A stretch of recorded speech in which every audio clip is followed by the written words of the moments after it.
Motorola Edge Pro এই ফোনটিতে আপনারা পাচ্ছেন 6.7 ইঞ্চির একটি OLED ডিসপ্লে, সাথে আছে 144 হার্জের রিফ্রেশ রেট।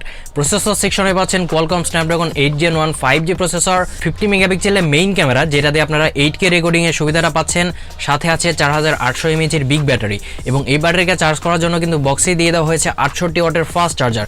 সো এই সব কিছু নিয়ে Motorola Edge Pro এই সবগুলো বিষয়ে আজকে ভিডিওতে আমরা বিস্তারিত আলোচনা করব। হ্যালো গাইস, আসসালামু আলাইকুম, কেমন আছেন সবাই? আমি পিয়াস আছি আপনাদের সাথে টেকমগজের পক্ষ থেকে।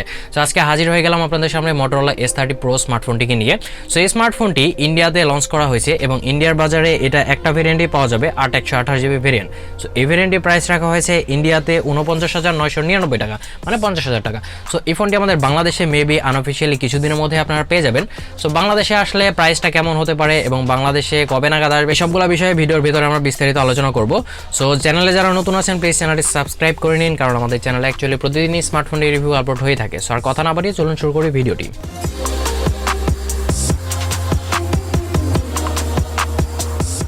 প্রথমে আসি ফোনটির আনবক্সিং এ। ফোনটি আনবক্স করার সাথে সাথে প্রথমে পাচ্ছেন আপনারা স্মার্টফোনটি, এরপরে থাকছে আরো একটি বক্স, এরপরে পাচ্ছেন আপনারা 68 ওয়াটের একটি ফাস্ট অ্যাডাপ্টার এবং একটি type C to type C cable. আর যে বক্সটি ছিল এই বক্সের ভেতরে আছে একটি প্রোটেক্টিভ কেস এবং একটি সিম এজেক্টর পিন। সো এগুলাই ছিল বক্স কন্টেন্ট, বক্সের ভেতরে আর কিছু নাই। সো প্রথমেই কথা বলবো আজকে ফোনটির ডিসপ্লে নিয়ে। এই ফোনটিতে ডিসপ্লে সেকশনে আপনারা পাচ্ছেন 6.7 ইঞ্চির একটি OLED ডিসপ্লে এবং এই ডিসপ্লেটিতে রিফ্রেশ রেট হিসেবে ব্যবহার করা হয়েছে 144 হার্জের রিফ্রেশ রেট, যেটা খুবই ভালো একটা দিক। আমরা অ্যাজ ইউজুয়াল দেখে থাকি যে সব ফোনে 120 হার্জের রিফ্রেশ রেট ব্যবহার করা হয়েছে, কিন্তু এখানে 144 হার্জের রিফ্রেশ রেট কিন্তু আপনারা পাচ্ছেন। সাথে আছে HDR10+ 1 বিলিয়ন কালার। আর এই ডিসপ্লেটি হচ্ছে একটা ফুল HD+ ডিসপ্লে, আর এই ডিসপ্লেটির রেজুলেশন হচ্ছে 1080x2400 পিক্সেল। আর এই ডিসপ্লেটিকে প্রোটেক্ট করছে কর্নিং গোরিল্লা গ্লাস 3। সো প্রোটেকশনের ক্ষেত্রেও কিন্তু আপনারা খুবই ভালো লেভেলের একটা প্রোটেকশন পেয়ে যাচ্ছেন। আর এই ডিসপ্লেটিতে স্ক্রিন টু বডি রেশিও পাচ্ছেন আপনারা 88.5%। সো ডিসপ্লেটি নিয়ে বলতে গেলে ডিসপ্লেটির ভিউইং অ্যাঙ্গেল খুবই ভালো ছিল, চেইন এবং বেজেলের পরিমাণটাও খুবই কম ছিল। আর ডিসপ্লেটির ওপরে সেন্টারে একটি 5 হোল ক্যামেরা ব্যবহার করা হয়েছে, যেটি সাইজও মোটামুটি অ্যাভারেজ টাইপের বলা যায়। আর ডিসপ্লেটির ভিউইং অ্যাঙ্গেলও খুবই ভালো ছিল, ইনডোরে এবং আউটডোরে ব্যবহার করতে কোনো রকম সমস্যা হয়নি। আর এই ডিসপ্লেটিতে 144 হার্জের রিফ্রেশ রেট দেওয়ার কারণে স্ক্রল করতেও কিন্তু অনেক মজা লাগছিল, কারণ 144 হার্জের রিফ্রেশ রেট গেমিং খেলার ক্ষেত্রে অনেক কাজে দিবে। আর ডিসপ্লেটির মাল্টিমিডিয়ার কথা বলতে গেলে মাল্টিমিডিয়ার ক্ষেত্রে খুবই ভালো লেভেলের পারফরমেন্স করেছে। যতগুলো ভিডিও দেখা গেছে সবগুলো থেকে কিন্তু শার্পনেস পাওয়া গিয়েছে খুবই ভালো, ভিডিওর ভিউইং অ্যাঙ্গেলও ভালো ছিল। সো এক কথায় বলতে গেলে খুবই ভালো লেভেলের ডিসপ্লে এটি। আর এই ফোনটিতে কিন্তু আপনারা ওয়াইল্ড L1 পাচ্ছেন এবং ক্যামেরা টু APIও পাচ্ছেন। সো ওয়াইল্ড L1 থাকার কারণে আপনারা অ্যামাজন এবং নেটফ্লিক্সে HD স্ট্রিমিং করতে পারবেন, কোনো রকম সমস্যা হবে না। এবং ক্যামেরা টু API এর কারণে আপনারা গুগল ক্যামেরা পোর্টটিও ব্যবহার করতে পারবেন। এই ফোনটিতে আপনারা পাচ্ছেন side mountain fingerprint scanner. So এটা কিন্তু ফুল HD+ একটা OLED ডিসপ্লে। সো সেই অনুযায়ী এখানে আন্ডার ডিসপ্লে ফিঙ্গারপ্রিন্ট স্ক্যানারটা দিলে আমার মনে হয় খুব ভালো হতো। তারপরে এখানে সাইড মাউন্টেন ফিঙ্গারপ্রিন্ট স্ক্যানার দেওয়া হয়েছে, আর এটার পজিশনটা কিছুটা উপরে লেগেছে আমার কাছে। তো সাইড মাউন্টেন ফিঙ্গারপ্রিন্ট স্ক্যানারের আনলক স্পিডটা ছিল খুবই ফাস্ট এবং এই ফোনটিতে ফেস আনলকও পাচ্ছেন, ফেস আনলক স্পিডও ছিল খুবই ফাস্ট। ফোনটিতে আপনারা পাচ্ছেন ডুয়েল স্টেরিও স্পিকার, একটি স্পিকার দেওয়া হয়েছে নিচে এবং অন্যটি দেওয়া হয়েছে এয়ারপিসে। সো স্পিকার কোয়ালিটি খুবই ভালো ছিল, সুন্দর লাউড ছিল এবং ভালো রকমের বিট প্রডিউস করছিল। সো এক কথায় বলতে গেলে স্পিকারের ক্ষেত্রেও কিন্তু ভালো লেভেলের পারফরমেন্সে করেছে এই ফোনটি। এই ফোনটিতে ব্যাটারি সেকশনে আপনারা পাচ্ছেন 4800 mAh এর একটি বিগ ব্যাটারি এবং এই ব্যাটারিকে চার্জ করার জন্য বক্সেই কিন্তু দিয়ে দেওয়া হয়েছে 68 ওয়াটের একটি ফাস্ট চার্জার।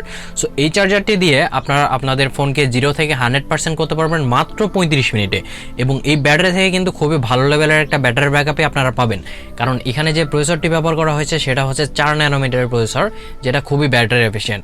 সো এক কথায় বলতে গেলে 4800 mAh এর ব্যাটারি থেকে আপনারা যদি হেভি ইউজও করেন তারপরেও কিন্তু একদিনের কাছাকাছি ব্যাটারি ব্যাকআপ পেয়ে যাবেন। আর যদি নর্মাল ইউজ করেন সেক্ষেত্রে 1.5 দিনের মতো ব্যাটারি ব্যাকআপ পেয়ে যাবেন। আর এটা দিয়ে গেমিং খেলার ক্ষেত্রে 7 থেকে 8 ঘন্টার মতো টানা গেম খেলতে পারবেন, কোনো রকম সমস্যা হবে না। আর এই ফোনটিতে কিন্তু আপনারা ওয়্যারলেস চার্জিং এর সুবিধাটাও পাচ্ছেন, সেটা 15 ওয়াটের এবং রিজার্ভ চার্জিং এর সুবিধাটাও পাচ্ছেন, তবে 5 ওয়াটের।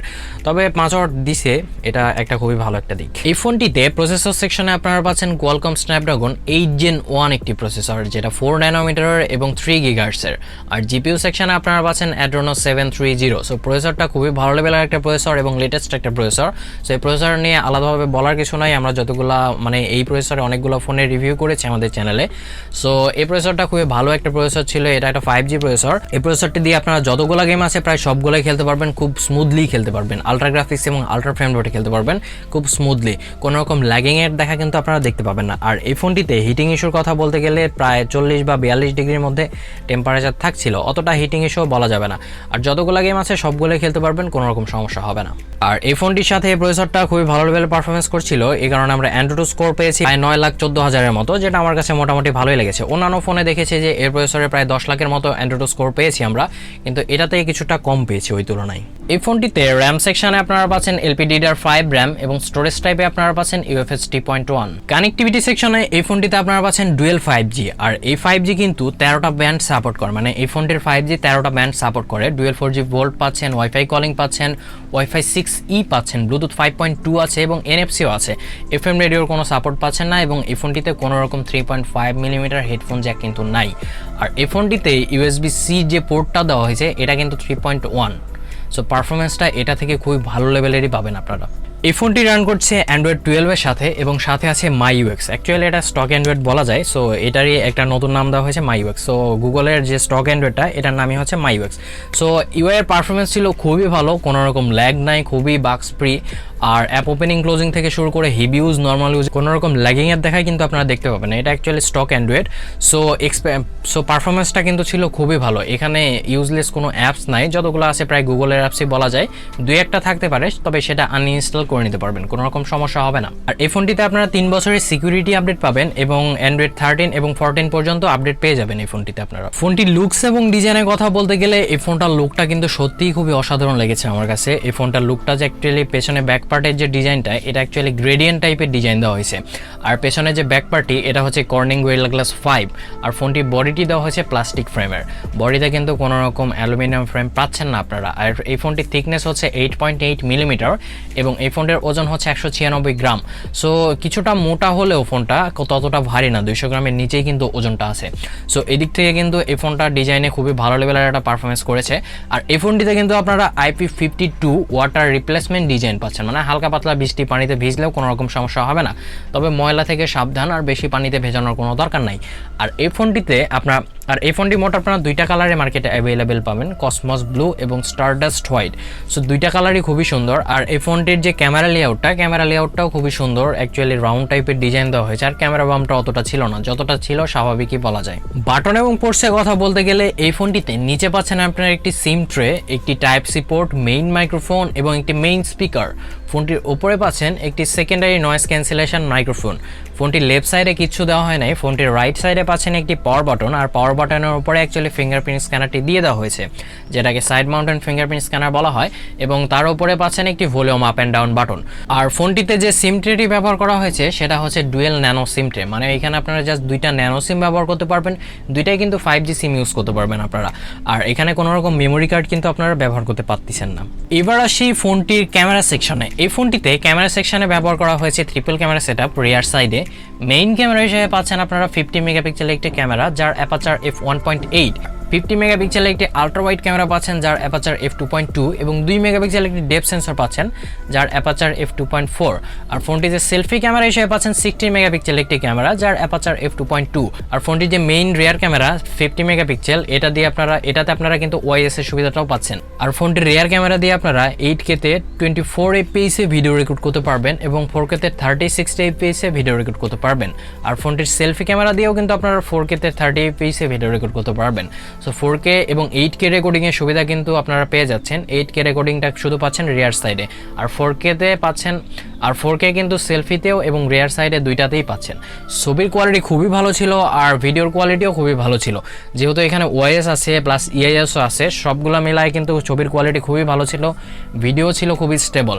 সো এক কথায় বলতে গেলে যতগুলো ছবি তোলা গেছে সবগুলো থেকে ডাইনামিক প্রিন্টস খুবই ভালো পাওয়া গিয়েছে, ছবির কালারও সুন্দর ছিল এবং ডিটেলসও খুবই ভালো ছিল। সো কিছু ছবির স্যাম্পল দিচ্ছি আপনাদেরকে, দেখে নিলে বুঝতে পারবেন যে ক্যামেরাটা কতটা ভালো রকমের পারফরমেন্স করছিল।